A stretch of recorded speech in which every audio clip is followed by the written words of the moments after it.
Assalamualaikum warahmatullahi wabarakatuh.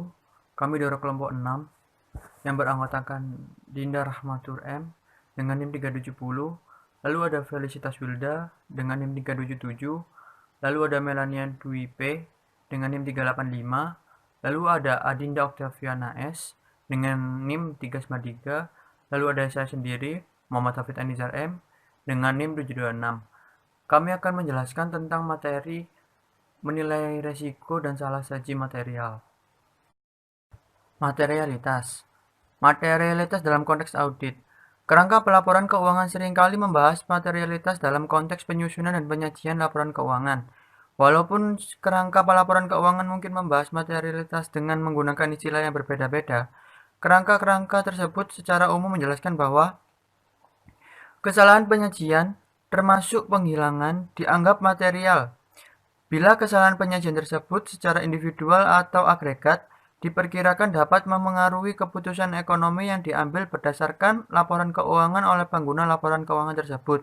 Lalu ada juga pertimbangan tentang materialitas dapat dibuat dengan memperhitungkan berbagai kondisi yang melingkupinya dan dipengaruhi oleh ukuran atau sifat kesalahan penyajian atau kombinasi keduanya. Dan pertimbangan tentang hal-hal yang material bagi pengguna laporan keuangan didasarkan pada pertimbangan kebutuhan informasi keuangan yang umum diperlukan oleh pengguna laporan keuangan sebagai suatu grup. Ada 5 langkah dalam menerapkan materialitas, yakni tahap pertama ialah menetapkan materialitas untuk laporan keuangan secara keseluruhan. Lalu ada yang kedua, yakni menentukan materialitas pelaksanaan. Tahap 1 dan tahap 2 merupakan rencana luas pengujian. Lalu ada tahap 3, memperkirakan total kesalahan penyajian dalam segmen.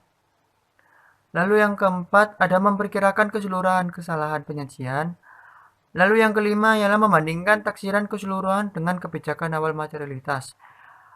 Dari tahap 3 sampai tahap 5 merupakan evaluasi hasil. Lalu selanjutnya, adapun faktor-faktor yang berpengaruh pada kebijakan awal materialitas, yakni ada konsep materialitas adalah relatif, bukan absolut. Yang dimaksudkan ialah sejumlah kesalahan penyajian bisa material bagi sebuah perusahaan kecil, tetapi jumlah sekian tidak material bagi perusahaan lain yang lebih besar. Oleh karena itu, tidaklah mungkin untuk membuat suatu pedoman jumlah rupiah untuk menetapkan kebijakan awal materialitas yang akan berlaku umum bagi semua klien audit. Lalu ada diperlukan dasar tertentu untuk mengevaluasi materialitas, yakni menginginkan bahwa materialitas bersifat relatif, maka diperlukan suatu dasar untuk menetapkan apakah kesalahan penyajian dipandang material.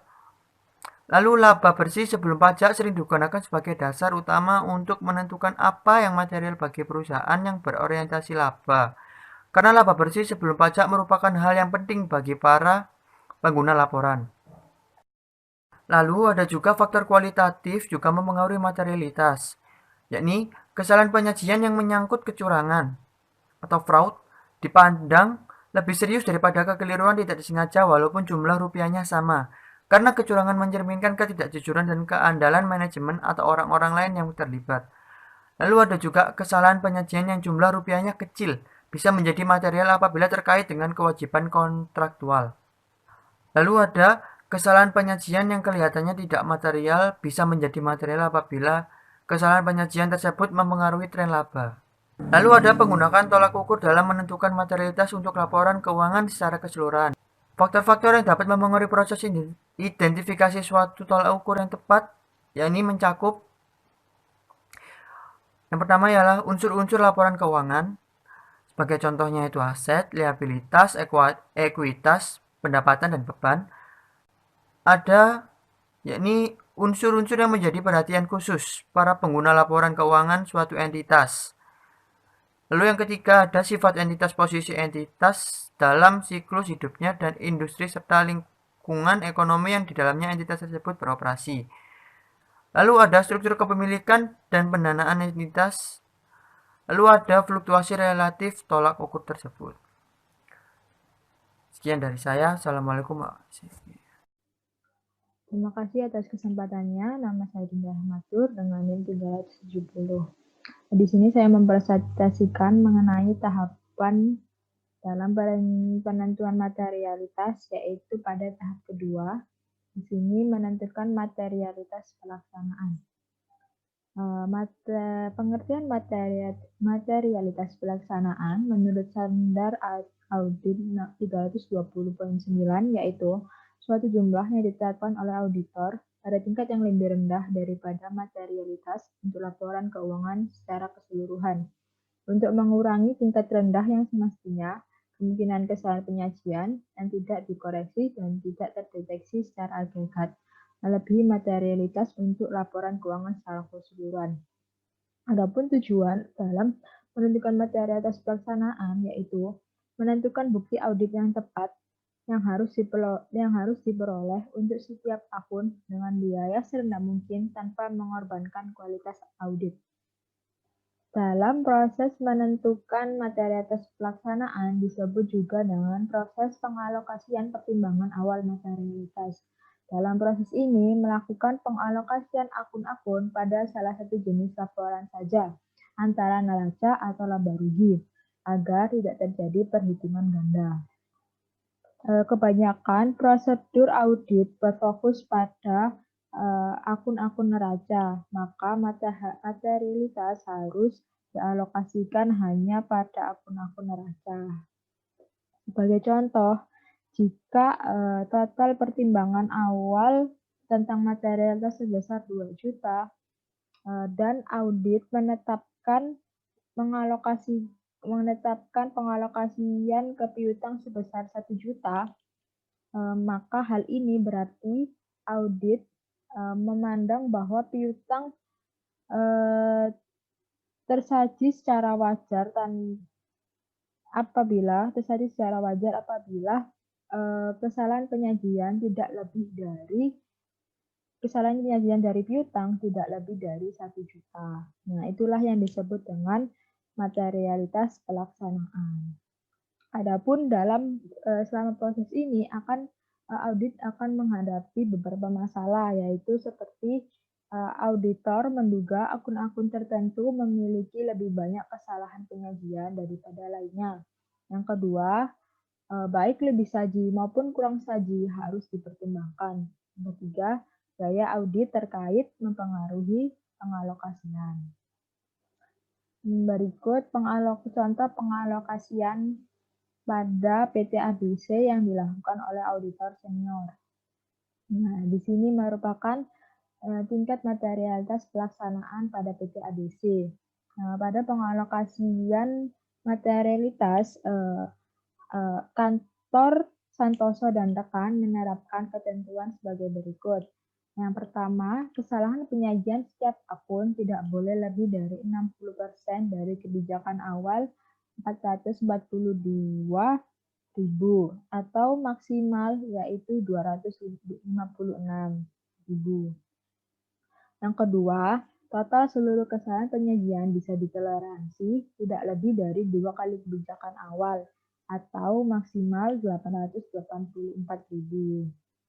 Nah, ketentuan pertama dimaksudkan agar auditor tidak mengalokasikan seluruh total kesalahan penyajian pada satu akun. Lalu ketentuan kedua dibuat dengan alasan kecil kemungkinan bahwa seluruh akun akan berisi kesalahan penyajian sebesar jumlah kesalahan penyajian yang bisa diterima. Dan sejumlah akun mempunyai kemungkinan besar akan mengandung lebih saji. Dan sejumlah akun lainnya mempunyai kemungkinan besar untuk kurang saji. Akibatnya, jumlah bersihnya kemungkinan bisa lebih kecil dari kebijakan awal. Dari keterangan di tingkat materialitas pelaksanaan pada PT ABC terlihat untuk kas yaitu memiliki keterangan A atau 0 atau kesalahan penyajian bisa ditoleransi berjumlah kecil. Lalu yang piutang usaha dan persediaan itu memiliki keterangan B, di mana kesalahan penyajian bisa ditoleransi berjumlah besar karena akun bersaldo besar dan memerlukan sampling yang besar untuk mengaudit akun ini. Dan begitu seterusnya, aset lancar lain dan utang gaji PPh dan utang gaji dan utang PPh karyawan dan utang lain-lain itu adalah keterangan yang C. Bisa dilihat pada gambar di sini. Yang di sini adalah jenis-jenisnya atau jenis-jenis dari tingkat materialisnya dan sini adalah keterangannya. Oke, selanjutnya. Oke, pada tabel 7/1 melukiskan dari 3 tahapan terakhir dalam menentukan materialitas. Adapun 3 tahapan terakhir tersebut yaitu tahap ketiga sampai kelima. Nah, tahap ketiga sendiri yaitu auditor menggunakan temuan kesalahan penyajian untuk menaksir total perkiraan kesalahan penyajian dalam persediaan. Yang keempat, proyeksi atau ekstrapolasi. Yang kelima adalah jumlah proyeksi kesalahan dikumpulkan dalam kertas kerja. Nah, di sini pada kesalahan penyajian kas ditemukan auditor berasal dari administrasi bank yang tidak dicatat oleh klien sebesar 2.000. Namun pada akun kas tidak dilakukan sampling, oleh karena itu kesalahan sampling tidak bisa diterapkan. Nah, sedangkan untuk piutang usaha dan persediaan, perusahaan menerapkan sampel untuk menentukan kesalahan penyajian. Dalam sampel tersebut ditemukan bahwa ini persediaan mengalami lebih sahji 3.500 dari sampel 50.000. Dan total populasi 450.000. Nah, dari proyeksi tersebut terhitunglah 3.500 per total sampelnya 50.000 dikali total nilai populasi 450.000, yaitu ditemukan 31.500 proyeksi tersebut. Nah, lalu kita hitung-hitung ternyata total dari keseluruhan kesalahan penyajian sebesar 62.300, di mana hal tersebut melebihi dari kebijakan awalnya 50.000. Nah, karena dari kelebihan tersebut ternyata bisa dilihat di sini yang melebihi dari materialitas pelaksanaannya itu dari sisi persediaan, di mana materialitas pelaksana yang ditetapkan dalam persediaan adalah 36.000, sedangkan persediaan total kesalahan penyajian di sini jumlah perkiraan kesalahan penyajian yang dilakukan adalah 47.250. Nah, oleh karena itu perlu melakukan prosedur tambahan pada persediaan agar bisa menentukan di mana kesalahan penyajian dari persediaan. Seperti itu. Oke, selanjutnya akan dijelaskan oleh rekan saya. Terima kasih. Terima kasih atas kesempatannya. Nama saya Felicita Wilda dengan NIM 377. Di sini saya akan mempresentasikan mengenai risiko pengauditan. Merumuskan risiko dalam pengauditan. Dalam standar akuntansi mewajibkan auditor untuk mendapatkan pemahaman tentang entitas dan lingkungannya, termasuk pengendalian internal untuk menetapkan risiko kesalahan penyajian material dalam laporan keuangan klien. Auditor menerima suatu tingkat risiko atau ketidakpastian dalam pelaksanaan fungsi pengauditan, seperti mengakui ketidakpastian inheren tentang ketepatan bukti, ketidakpastian tentang efektivitas pengendalian internal klien, dan ketidakpastian tentang apakah laporan keuangan disajikan secara wajar ketika audit telah berakhir. Nah, auditor yang efektif mengakui tentang adanya risiko dan mengelola risiko tersebut dengan cara yang tepat. Tanggapan terhadap risiko-risiko secara tepat adalah sesuatu yang kritikal untuk mencapai audit yang berkualitas. Berikutnya yaitu model risiko audit untuk perencanaan. Risiko kesalahan penyajian material didefinisikan dalam standar audit sebagai risiko bahwa laporan keuangan mengandung kesalahan penyajian material sebelum audit dilakukan. Risiko kesalahan penyajian material dapat terjadi di dua tingkat. Yang pertama, tingkat laporan keuangan secara keseluruhan, di mana dalam risiko kesalahan penyajian material pada tingkat laporan keuangan secara keseluruhan mengacu ke risiko kesalahan penyajian material yang akan berdampak luas atau pervasif terhadap laporan keuangan secara keseluruhan dan berpotensi mempengaruhi banyak asersi. Pada tingkatan kedua yaitu tingkat asersi untuk golongan transaksi, saldo akun, dan pengungkapan, di mana risiko kesalahan penyajian material pada tingkat asersi dinilai untuk menentukan sifat, saat, dan luas prosedur audit yang diperlukan untuk memperoleh bukti audit yang cukup dan tepat. Nah, bukti audit tersebut memungkinkan auditor untuk menyatakan opini atas laporan keuangan pada tingkat rendah yang dapat diterima. Risiko kesalahan material pada tingkat asersi terdiri dari dua komponen, yaitu risiko inheren dan risiko pengendalian yang akan dijelaskan lebih lanjut nanti. Nah, penilaian risiko auditor atas risiko kesalahan penyajian material pada tingkat asersi dapat berubah selama pelaksanaan audit, sejalan dengan diperolehnya bukti audit tambahan.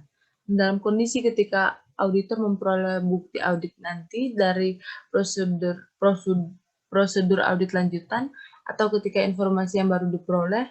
Nah, yang kedua, bukti tersebut tidak konsisten dengan bukti audit awal yang menjadi dasar penilaian, maka auditor harus merevisi penilaian tersebut, dan oleh karena itu memodifikasi prosedur audit lanjutan yang direncanakan sebelumnya. Yang berikutnya adalah model risiko audit, di mana auditor menggunakan beberapa pendekatan untuk mencapai tujuan penilaian risiko kesalahan penyajian material. Salah satunya adalah dengan menggunakan suatu model yang menggambarkan hubungan umum berbagai komponen risiko audit dalam istilah matematis untuk mencapai tingkat risiko deteksi yang dapat diterima, atau yang disebut dengan model risiko audit. Model tersebut berguna untuk merencanakan prosedur audit. Nah, model risiko audit ini membantu auditor dalam menentukan berapa banyak dan jenis bukti audit apa yang harus dikumpulkan pada setiap siklus. Model risiko audit bisa dinyatakan dalam rumus yang tertera di layar ini. AR sama dengan IR kali CR kali DR, atau DR sama dengan AR per IR kali CR. Auditor menggunakan model risiko audit untuk selanjutnya mengidentifikasi potensi kesalahan penyajian material dalam keseluruhan laporan keuangan dan saldo akun tertentu pada golongan transaksi dan mengungkapkan di mana kesalahan penyajian yang paling mungkin terjadi. Nah, yang berikutnya ini adalah model risiko audit dan pemahaman tentang bisnis dan bidang usaha klien, di mana dalam bidang usaha klien tentang lingkungan industri dan eksternal, operasi dan proses bisnis, dan lain sebagainya ini akan membantu auditor untuk dalam pemahaman bisnis dan bidang usaha klien. Ketika sudah dilakukan oleh auditor hal tersebut, maka yang berikutnya adalah menetapkan risiko bisnis klien. Yang berikutnya lagi dapat dilakukan untuk menetapkan risiko kesalahan penyajian material. Nah, dalam kesalahan penyajian material ini dapat dibagi menjadi dua, yaitu risiko inheren dan risiko pengendalian. Yang berikutnya adalah saya akan menjelaskan mengenai ilustrasi tentang risiko dan bukti audit. Nah, di dalam tabel ini di baris pertama, di baris A ada penilaian auditor tentang ekspektasi kesalahan penyajian material sebelum mempertimbangkan pengendalian internal, atau di sini sebagai risiko inheren. Nah, dalam baris pertama dalam tabel menunjukkan frekuensi dan besarnya taksiran kesalahan penyajian dalam berbagai siklus, yaitu ada 5 siklus, yaitu siklus penjualan dan pengumpulan piutang, siklus pembelian dan pembayaran, siklus penggajian dan personalia, siklus persediaan dan penggudangan, serta siklus perolehan modal dan pengembalian. Nah, dalam siklus penggajian, saya memberi contoh, dalam siklus penggajian dan personalia diperkirakan tidak ada kesalahan penyajian dalam siklus penggajian dan personalia, sehingga di sini tingkat risiko inherennya itu akan rendah. Sebaliknya, dalam siklus persediaan dan penggudangan diperkirakan banyak kesalahan penyajian. Siklus persediaan dan penggudangan, maka risiko inheren di sini akan tinggi. Hal ini dikarenakan transaksi penggajian bersifat rutin, sedangkan pencatatan persediaan sangat kompleks. Nah, yang baris kedua yaitu penilaian auditor tentang pengendalian internal untuk mencegah dan mendeteksi kesalahan penyajian material, atau di dalam hal ini itu risiko pengendalian. Nah, pengendalian internal ini diyakini berbeda tiap efektivitasnya dalam kelima siklus di atas. Sehingga sebagai contoh, saya memberikan contoh yaitu pengendalian internal pada penggajian dan personalia ini dinilai sangat efektif. Sedangkan dalam pengendalian internal atas persediaan dan penggunaan dinilai tidak efektif. Sehingga dalam penggajian dan personalia dan siklus personalia ini, tingkat risiko pengendaliannya akan rendah. Sedangkan dalam persediaan dan penggunaan akan tinggi. Nah, yang ketiga yaitu kesediaan auditor untuk mengizinkan keberadaan salah saji material adalah audit setelah audit selesai, atau dalam hal ini yaitu risiko audit diterima. Auditor menetapkan kesediaan menerima kesalahan penyajian material yang rendah setelah audit selesai untuk 5 siklus di atas. Nah, hal ini semacam ini lazim bagi auditor untuk menetapkan kesediaan menerima risiko kesalahan penyajian yang rendah untuk semua siklus setelah auditor menyelesaikan audit dan menerbitkan pendapatan wajar tanpa pengecualian. Yang berikutnya yaitu banyaknya bukti audit yang direncanakan akan dikumpulkan auditor, di mana dalam hal ini risiko deteksi direncanakan. Pertimbangan-pertimbangan dari hal sebelumnya yaitu A, B, dan C akan mempengaruhi keputusan auditor tentang sifat, saat, dan banyaknya bukti yang akan dikumpulkan. Nah, yang terjadi di selanjutnya itu tentang risiko deteksi direncanakan. Sebagai contoh, karena auditor memperkirakan hanya terdapat sedikit kesalahan penyajian dalam penggajian dan personalia, dan pengendalian internalnya efektif dalam baris B, auditor merencanakan untuk mengumpulkan bukti yang lebih sedikit dibandingkan untuk persediaan dan penggunaan. Yang berikutnya saya akan menjelaskan mengenai komponen-komponen model risiko audit. Nah, yang pertama yaitu risiko deteksi, di mana risiko deteksi sendiri adalah menurut standar audit adalah risiko bahwa prosedur yang dilaksanakan oleh auditor untuk menurunkan risiko audit ke tingkat rendah yang dapat diterima tidak akan mendeteksi suatu kesalahan penyajian yang ada dan yang mungkin material baik secara individual maupun secara kolektif ketika digabungkan dengan kesalahan penyajian lainnya. Dengan kata lain, risiko deteksi ini adalah risiko yang timbul karena bukti audit tidak berhasil mendeteksi kesalahan penyajian yang melebihi kesalahan penyajian yang bisa ditoleransi atau disebut juga materialitas pelaksanaan. Dalam risiko audit deteksi ini, risiko deteksi merupakan dependen dari 3 faktor lain yang mencakup dalam model, di mana risiko ini akan berubah hanya apabila auditor mengubah salah satu atau lebih faktor lain dalam model risiko. Risiko deteksi menentukan jumlah bukti substansif yang direncanakan akan dikumpulkan auditor yang berkebalikan dengan ukuran risiko deteksi. Apabila risiko deteksi berkurang, auditor harus mengumpulkan bukti yang lebih banyak untuk mencapai risiko deteksi yang telah berkurang tersebut. Sebagai contoh di tabel tadi, risiko deteksi untuk persediaan dan penggunaan adalah rendah, yang akan menyebabkan bukti yang direncanakan menjadi tinggi. Yang kedua yaitu risiko inherent, di mana dalam standar audit menyatakan bahwa risiko inherent adalah kerentanan suatu asersi tentang suatu golongan transaksi, saldo akun, dan pengungkapan terhadap suatu kesalahan penyajian yang mungkin material baik secara individual maupun secara kolektif ketika digabungkan dengan kesalahan penyajian lainnya sebelum mempertimbangkan pengendalian internal yang terkait.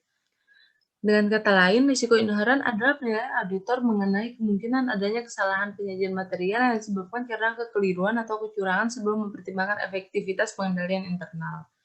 Jadi, risiko inherent ini dilakukan sebelum mempertimbangkan efektivitas pengendalian internal. Risiko inherent ini berbanding terbalik dengan risiko deteksi dan berbanding lurus dengan bukti risiko inherent yang tinggi dengan bukti. Risiko inherent yang tinggi, selain akan meningkatkan bukti yang harus dikumpulkan, juga menuntut digunakannya staf audit yang lebih berpengalaman dan review terhadap pengujian audit lebih cermat. Nah, yang ketiga adalah risiko pengendalian. Dalam standar audit mendefinisikan risiko pengendalian adalah risiko bahwa suatu kesalahan penyajian yang mungkin terjadi dalam suatu asersi tentang suatu golongan transaksi, saldo akun, dan atau pengungkapan yang mungkin material, baik secara individual maupun secara kolektif, ketika digabungkan dengan kesalahan penyajian lainnya, tidak dapat dicegah atau dideteksi dan dikoreksi secara tepat waktu oleh pengendalian internal entitas. Dengan kata lain, risiko pengendalian ini mengukur penilaian auditor tentang apakah kesalahan penyajian yang melebihi jumlah kesalahan penyajian bisa ditoleransi pada suatu segmen akan dapat dicegah atau deteksi secara tepat waktu oleh sistem pengendalian internal klien. Semakin efektif pengendalian internal, semakin rendah pula faktor risiko yang dibebankan pada risiko pengendalian. Gabungan risiko inheren dan risiko pengendalian ini disebut dalam standar auditing sebagai risiko kesalahan penyajian material. Perkalian antara rumus IR dengan CR menghasilkan denominator dalam model risiko audit. Hubungan antara risiko pengendalian dengan risiko deteksi adalah berkebalikan. Nah, sehingga auditor bisa menaikkan risiko deteksi apabila pengendalian efektif. Karena pengendalian internal yang efektif mengurangi kemungkinan terjadinya kesalahan penyajian dalam laporan keuangan. Yang berikutnya adalah risiko audit, di mana dalam standar audit mendefinisikan risiko audit adalah risiko bahwa auditor menyatakan suatu opini audit yang tidak tepat ketika laporan keuangan mengandung kesalahan penyajian material. Dengan kata lain, risiko audit ini adalah ukuran tentang seberapa besar auditor bersedia untuk menerima bahwa laporan keuangan mungkin mengandung kesalahan penyajian material setelah audit selesai dikerjakan dan memberinya pendapat wajar tanpa pengecualian. Sekian yang dapat saya sampaikan, akan dilanjutkan oleh teman saya. Terima kasih atas kesempatannya. Nama saya Melanie Dwi Putri Pitaloka dengan NIM 2018-310-385. Di sini saya akan melanjutkan presentasi dari rekan saya, yaitu menetapkan risiko audit bisa diterima. Nah, auditor harus memutuskan risiko audit yang bisa diterima untuk suatu audit, terutama pada tahap perencanaan audit. Pertama-tama, auditor harus menetapkan risiko penugasan dan selanjutnya menggunakan risiko penugasan untuk menetapkan risiko audit. Dampak risiko penugasan terhadap risiko audit bisa diterima. Yang pertama, risiko penugasan sendiri adalah risiko yang harus ditanggung auditor atau kantor akuntan setelah suatu audit diselesaikan walaupun laporan audit dibuat sudah benar.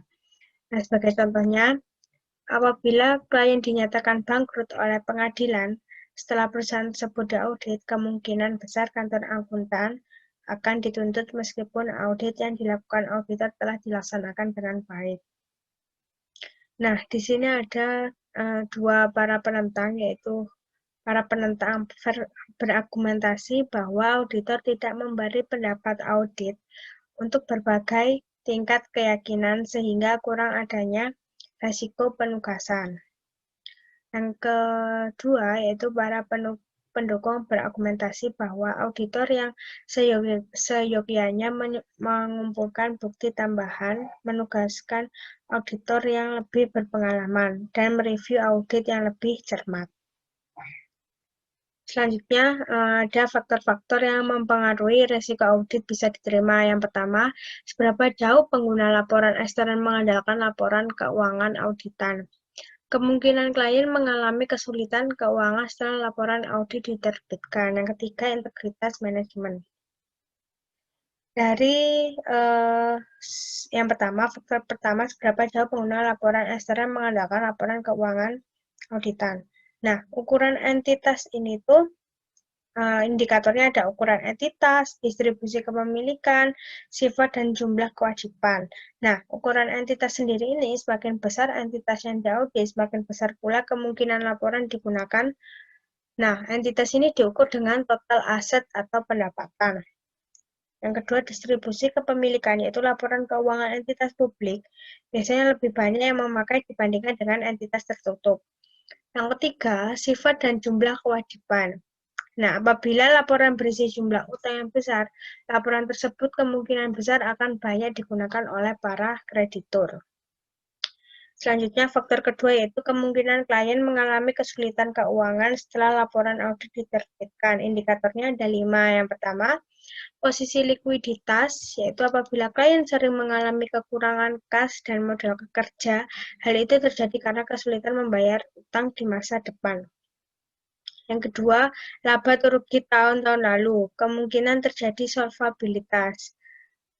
Mengapa terjadi solvabilitas? Karena apabila perusahaan mengalami penurunan laba yang drastis atau peningkatan kerugian selama bertahun-tahun, auditor harus menyadari kemungkinan tersebut itu solvabilitas dan juga mempengaruhi saldo laba ditahan.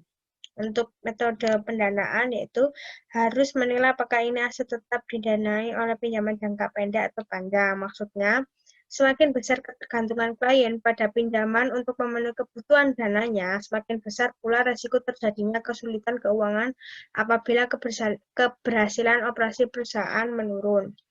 Yang kelima, kompetensi manajemen, yaitu manajemen yang berkompeten akan selalu waspada terhadap kesulitan keuangan potensial dan segera memodifikasi metode operasinya untuk meminimumkan pengaruh masalah jangka pendek. Yang ketiga, evaluasi auditor tentang integritas manajemen.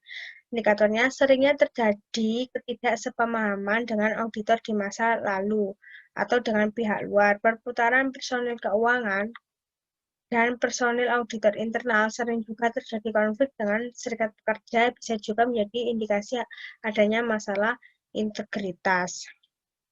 Nah, konflik-konflik semacam itu bisa mempengaruhi kualitas audit yang diinginkan para pemakai laporan dan bisa mengakibatkan tuntutan hukum serta percekcokan lainnya. Selanjutnya, membuat keputusan tentang risiko audit bisa diterima. Sesuai faktornya, faktor yang pertama itu menetapkan risiko auditnya itu dengan cara mempelajari laporan keuangan termasuk catatan kaki. Yang kedua, membaca notulen rapat Dewan Komisaris untuk merencanakan masa depan perusahaan. Yang ketiga, membicarakan perencanaan keuangan dengan manajemen. Untuk faktor yang kedua, yang pertama yaitu menganalisis laporan keuangan untuk mengidentifikasi kesulitan keuangan dengan menggunakan rasio-rasio dan prosedur analisis lainnya. Yang kedua, mempelajari laporan arus kas sesungguhnya dan memproyeksi untuk mengetahui komponen arus kas masuk dan arus kas keluar. Yang ketiga faktornya yaitu dengan cara menerapkan prosedur yang dibahas pada bab sebelumnya untuk penerimaan dan keberlanjutan klien.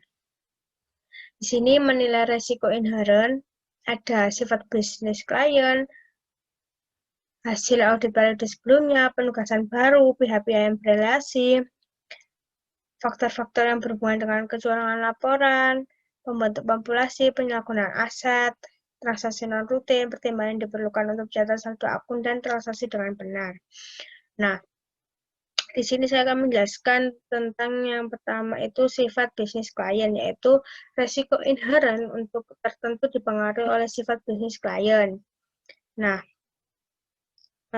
resiko inherent berbeda-beda antara perusahaan yang satu dengan perusahaan lainnya. Untuk semisal contoh akun persediaan, piutang usaha, dan aset tetap. Sifat bisnis klien tidak mempunyai dampak atau kecil dampaknya terhadap risiko inherent untuk akun seperti kas, utang wesel, dan utang hipotek.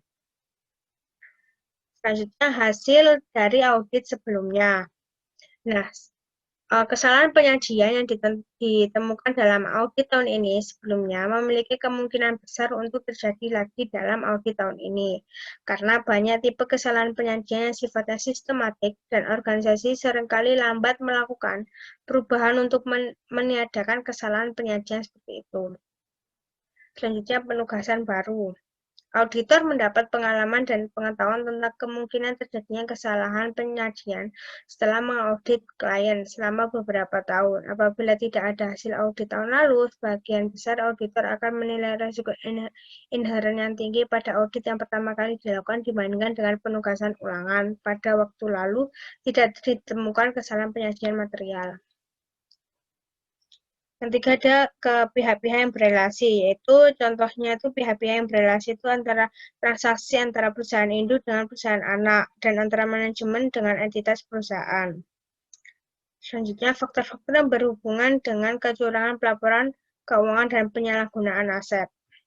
Nah, untuk memenuhi persyaratan standar auditing, bagi auditor lebih penting menilai risiko dan menanggapinya daripada sekedar menggolongkan risiko menjadi jenis risiko tertentu.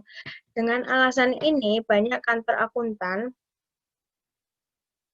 menilai risiko kecurangan terpisah dari penilaian atas komponen-komponen risiko audit. Risiko kecurangan dapat dinilai untuk audit sebagai keseluruhan atau per siklus dan tujuan. Selanjutnya, menetapkan risiko inheren. Itu auditor harus mengevaluasi informasi-informasi yang mempengaruhi risiko inheren dan menetapkan tingkat risiko inheren untuk setiap siklus dan setiap tujuan audit. Nah, sejumlah faktor tertentu lainnya juga bisa mempengaruhi seperti audit pertama kali atau audit pengulangannya. Bisa terjadi pada semua siklus, bisa juga dalam faktor transaksi non-rutin terhadap akun-akun tertentu dan auditor biasanya konservatif dalam menerapkannya.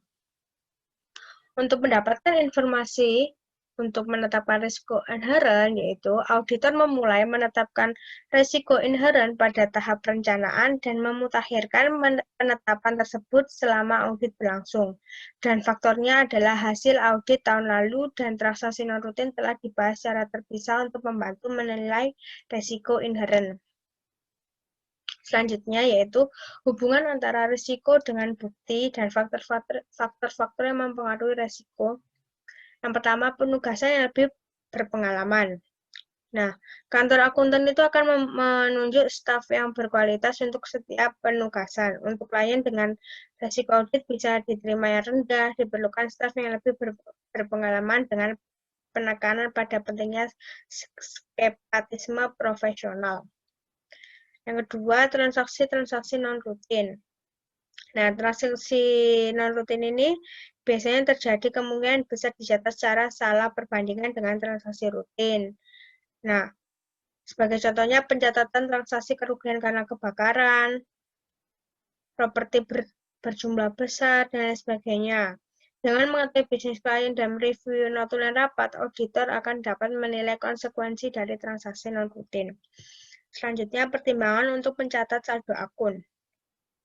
Nah, banyak saldo akun seperti cadangan kerugian, piutang, keusungan persediaan, dan sebagainya itu membutuhkan pertimbangan tertentu, kemungkinan salah penyajiannya cukup tinggi. Nah, akibatnya auditor biasanya menetapkan risiko inheren yang tinggi. Selanjutnya ada pembentukan populasi. Membentuk populasi ini juga berpengaruh terhadap ekspektasi auditor tentang kesalahan penyajian material dan membutuhkan risiko inheren. Nah, auditor ini biasanya menggunakan risiko inheren yang lebih tinggi untuk piutang usaha apabila sebagian besar tagihan telah lewat waktu dibandingkan dengan apabila sebagian besar belum jatuh tempo. Terima kasih. Selanjutnya akan dijelaskan oleh rekan saya.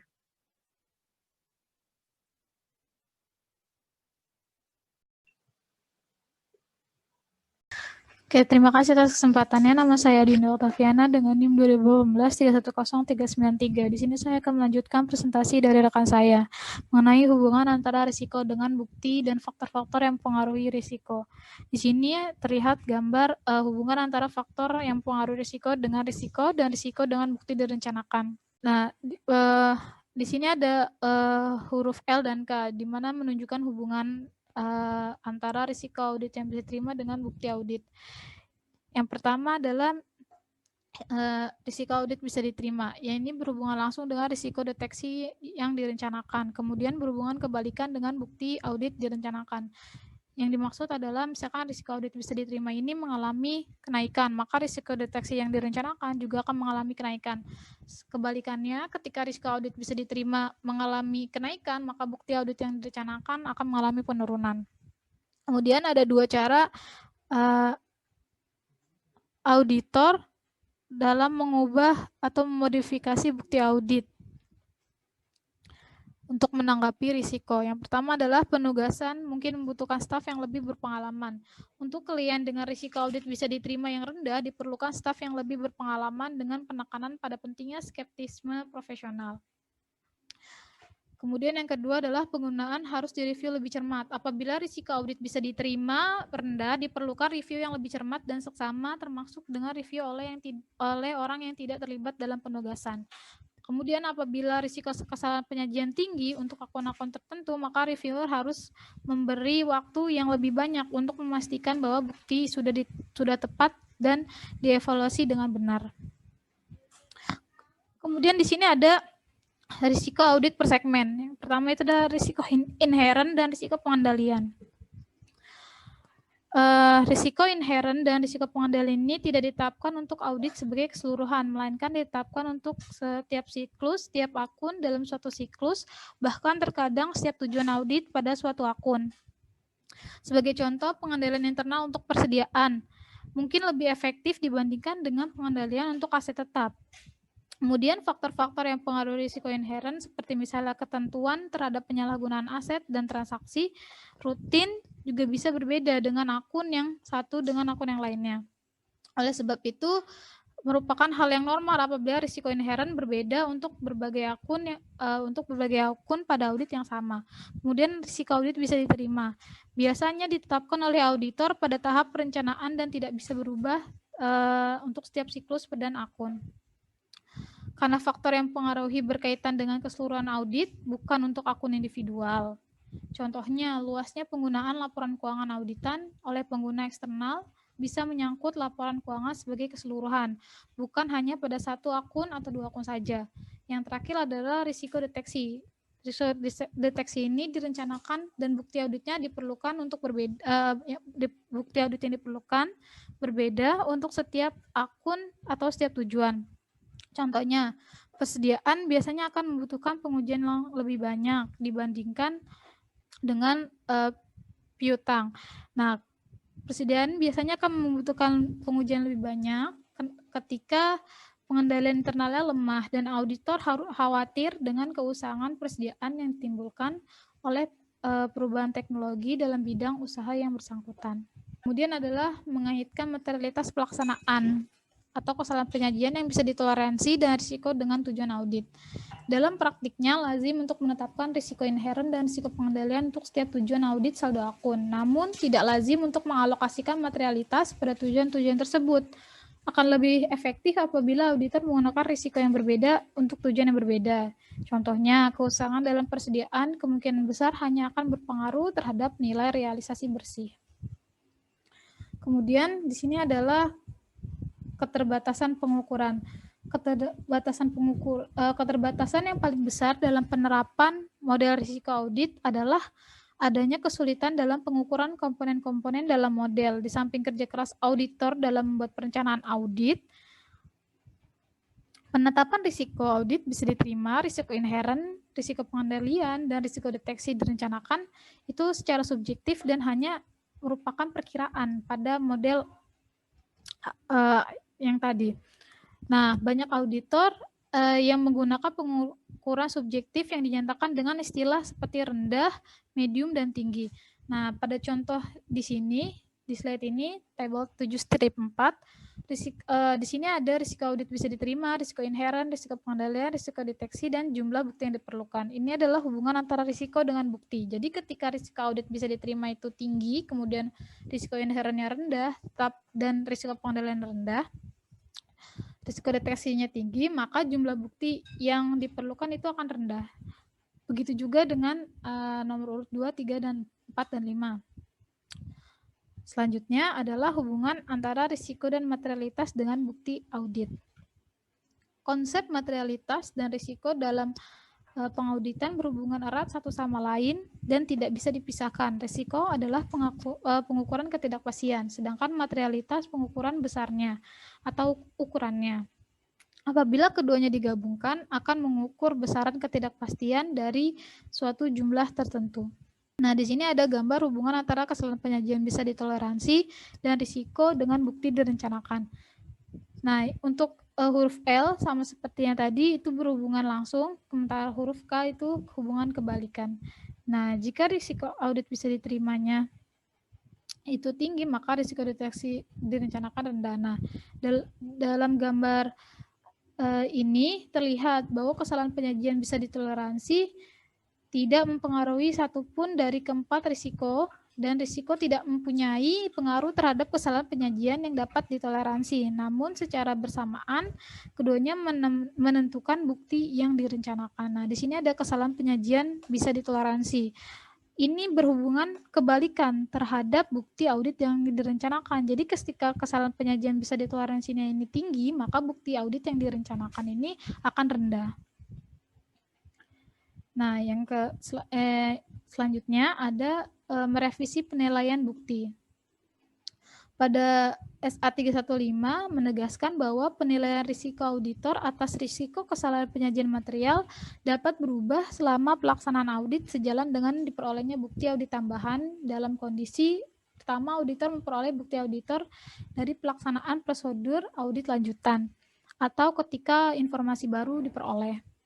Kemudian bukti tersebut tidak konsisten dengan bukti awal yang menjadi landasan penilaian, maka auditor harus merevisi penilaian tersebut dan oleh karena itu memodifikasi prosedur audit lanjutan yang direncanakan sebelumnya. Nah, ada dua tahap pendekatan dalam merevisi penilaian risiko dan bukti. Yang pertama itu adalah auditor harus merevisi penetapan awal risiko. Kemudian yang kedua adalah auditor harus mempertimbangkan pengaruh revisi terhadap bukti yang diperlukan tanpa menggunakan model risiko audit. Nah, di sini ada penyebab risiko kesalahan penyajian pada transaksi non-rutin. Yang pertama adalah intervensi manajemen yang lebih besar dalam menentukan perlakuan akuntansi. Yang kedua, intervensi manual yang lebih besar dalam pengumpulan dan pengolahan data. Yang ketiga, perhitungan atau prinsip akuntansi yang kompleks. Dan yang keempat adalah sifat transaksi non-rutin yang dapat menyebabkan kesulitan bagi entitas untuk mengimplementasikan pengendalian yang efektif terhadap risiko. Nah, pertimbangan auditor atas penentuan suatu risiko sebagai risiko signifikan itu ada 6. Yang pertama, apakah risiko tersebut merupakan risiko kecurangan? Nah, yang kedua, apakah risiko tersebut terkait dengan perkembangan terkini yang signifikan dalam bidang ekonomi, akuntansi, atau lainnya, dan oleh karena itu membutuhkan perhatian spesifik. Yang ketiga, kompleksitas transaksi. Yang keempat, apakah risiko tersebut melibatkan transaksi signifikan dengan pihak berelasi? Yang kelima, derajat subjektivitas dalam pengukuran informasi keuangan yang berkaitan dengan risiko, terutama pengukuran yang melibatkan ketidakpastian pengukuran yang luas. Nah, yang terakhir, apakah risiko tersebut melibatkan transaksi signifikan yang terjadi di luar kegiatan bisnis normal entitas atau yang tampaknya tidak biasa. Nah, jika auditor telah menetapkan ada risiko signifikan, maka auditor harus memperoleh suatu pemahaman tentang pengendalian entitas termasuk aktivitas pengendalian yang relevan dari risiko tersebut. Sekian presentasi dari kelompok 6. Apabila ada kekurangan, mohon maaf. Terima kasih. Wassalamualaikum warahmatullahi wabarakatuh.